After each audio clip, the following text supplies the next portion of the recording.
For you, what would the role of technology in the classroom be, and even the teacher's role in the classroom be? So when I think about technology in the classroom, I think that we've moved from thinking of technology as a skill you learn to a tool that you use. And so when I think about technology's role in the classroom, I think about it as a way to make learning more than it used to be. Because there are things that we can do with technology that just weren't scalable. It just wasn't possible to do before. What are some of the things that we can do now that we couldn't do before? It's interesting because just the other day I was talking to, just yesterday I think, I was talking with Jackie. And I have a teacher at Aurora Hills that kind of discovered something or stumbled onto something more or less on accident, and he called it scaffold blasting. Scaffold blasting. Tell me more. Tell me more. And so he was using Google Classroom. Sure. Right? And whenever you're sitting in front of your 30 students and you're trying to plan for them, you have such a wide range that some students need this kind of help, some students need this. Absolutely. And so when you're designing some work for them, it's really hard to know how to design work that pushes the kids who are ready to be pushed and yet supports the kids that are ready to be supported. And if I have 32 kids in my classroom in 55 minutes, sometimes it's hard to do both at the same time. It's just not scalable. Yes. So what he did was he made a document and he asked a question, the social studies teacher, and he asked a question, and that's all he did on that. And the kids that were ready to be pushed went. And then as he started walking around, he started seeing, predictably, some kids he thought might struggle with it. He went to their Google Doc. He had scaffolds ready. He just didn't put them on the document. So he copied the scaffold they needed, boom, pasted it in their documents immediately. And so then when they hit refresh, or actually they don't have to hit refresh because they were in a Google Doc, the scaffolds appear for them. So the kids who need to be pushed and who are ready to take more of a leadership role in asking their own questions to themselves have the opportunity to do that. And the kids who need a little support in thinking about what questions to ask themselves get that. And the kids that need bricks and mortar, they need sentence starters, get that. And you can't do that with a piece of paper and 33 students in 55 minutes. You can either try to predict what they're going to need and print them off copies of that and then switch out papers, which, again, it's not scalable, and you can't go around and write on everybody's. So for you, it's about sort of a little bit about efficiency, but it's also about creating opportunities that weren't possible previously. Big time. And I think my teacher will always think like a teacher. And so the teacher part of me, one, of course, wants to meet the needs of the student, but also wants to be efficient. Yeah. Because there's just so much to do. And that kind of hit the sweet spot of both of them. It's not that he didn't plan ahead. He knew what scaffolds he might need to use. He just didn't know which ones would need which scaffolds and how much. And even if he did, how do you make 30 different copies of a worksheet? So technology allows that to happen, whereas without the technology, it doesn't. And so when you are working with teachers, supporting them, how do you get them to see those new possibilities or support them in discovering their own, like this teacher did? I think it's almost as different as there are different teachers. You have to, the relationship is the first thing that you have to have with any teacher that you're working with, or with anyone that you're working with. You have to have a relationship and you have to ask questions. And I try to not go in with preconceived ideas about what they should be doing. And simply have a reservoir of things they could do, and just trust, this was hard, but just trust that I would know an answer or a direction we could go in our conversation. I used to, when I was a teacher, I would plan out a lesson, and I knew where we wanted to go at the end of 55 minutes, and I knew the intermediate steps we were going to hit. When you're working one-on-one with people, you just can't do that, because you don't know. We live in a world of infinite possibility, and you just don't know in what direction the conversation's going to go. And so I try to just listen and trust that I'll have some input that will help them think about their job a little bit differently and think about be what able they're to connect doing, them to something. Or be able to connect them to someone. Yeah. And so one of the questions I have that I think maybe important to sort of think through is you have sort of made the case that that technology provides a lot of possibilities that weren't previously there for students, and lets you kind of scale a lot of the supports that you would like to give but you couldn't previously. How do you feel like the technology is allowing you to do that with teachers? You were talking a little bit about the one-to-one conversation and sort of relationship. Do you feel like technology is also empowering you to either be more efficient or to better serve the needs of many teachers sort of across? Oh, I think, yeah, and there's tons of examples of that.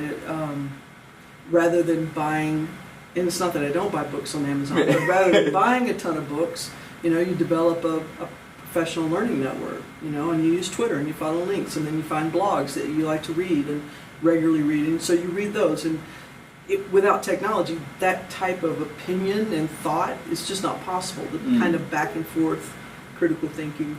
Unrelated to my job, I like to argue on Facebook. Sure. But what I have found about arguing on Facebook is you really do hone some critical thinking, because you don't want to set yourself out there with a provocative statement and then, get schooled. So you have to think about what you're saying, and you have to make sure that it's logical all the way down, right? And so technology allows those type of things to happen where they didn't used to. It used to just be arguing with your drunk uncle over Thanksgiving, and it just couldn't get anywhere. Technology allows, I know I got off track here, so let me... Well, let me actually ask that question of, do you feel like that kind of online discourse is a skill that our teachers need and that even maybe students need? Yeah. There's something very different about having a discussion across a table or even in a classroom and having it online. I got my master's online at the University of Missouri, and what I discovered right away was I have sat in many graduate classes and just sat in the class and participated and interjected and walked out really not getting much, But when you know what you're writing is going to be read and reread and perhaps argued with, you are a little more thoughtful about the way you phrase things and the way you think things through. Because when you're in a face-to-face conversation, unless you're being recorded, what you say kind of goes out into the air and then it's just gone, unless it's like really provocative. Right. But when you're writing things, you really want to think it through because people are going to be reading it. That's part of the assignment. And so... Well, and it almost creates that authenticity, right? So the role of the technology or the platform that you're using is to sort of create that authentic environment for the debate or for the conversation to take place. Well, I feel like you have definitely tackled, what the role of technology is both for the students and even for the teachers. I'm interested to think about what your questions are. Like, what is one question that you feel like is either plaguing you or that you think we really should be tackling together as a system of rural public schools? I think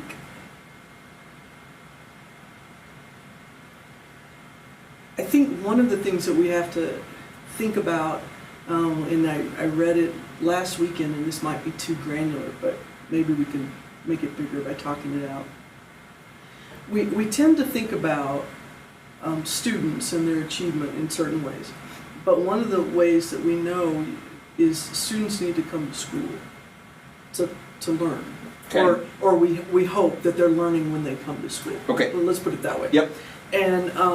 And so attendance is always something we're trying to work on. And I read an article last weekend about a school district in Missouri that paired up with Whirlpool because they figured out that they had kids that weren't coming to school because they didn't have clean clothes. And so they got some washers and dryers.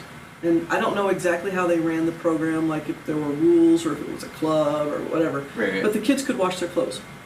And the results were staggering. The kids that they tracked, 90% of them improved their attendance. And then when teachers were surveyed, they got results back like 95% of the teachers said, yeah, they're more engaged in class.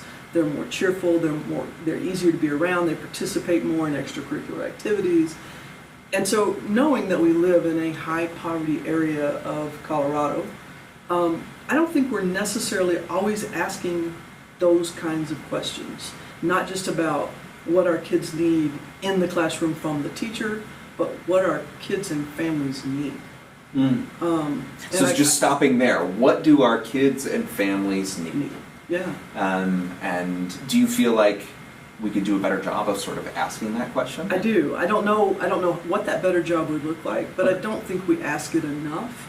And I don't think we can't compare ourselves to Dougco or to Jeffco because the students in those districts need different things than our students do. And that's not saying that all students can't learn or whatever, but the reality is in our area in Aurora, there are different needs than there are in the area of town I live in. It's different.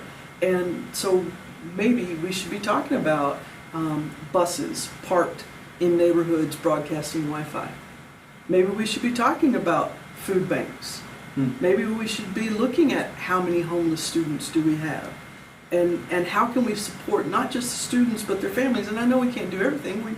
We don't have all the money in the world, but I think sometimes there are issues beyond what happens in the classroom that we know that there are. Right. Well, absolutely. We know 80% of it is outside the classroom, but how can we mitigate those issues better? Well, and I think just by asking the question, right, it produces some surprising results. I mean, the example from the article that you read, my guess is they would never have sort of figured that out had they not asked, had they not really thought deeply about it and sort of thought, well, what can we do? What can we, and who can we partner with, right? They weren't doing it themselves. Right. And so I think that question of not only what do our folks need, but who can we partner with to give or to support? Right. Because you're right, we don't have all of the resources, but maybe as a community we do. Right. And I think that's really valuable. I really appreciate your time. Sure. Thank you so much. Absolutely.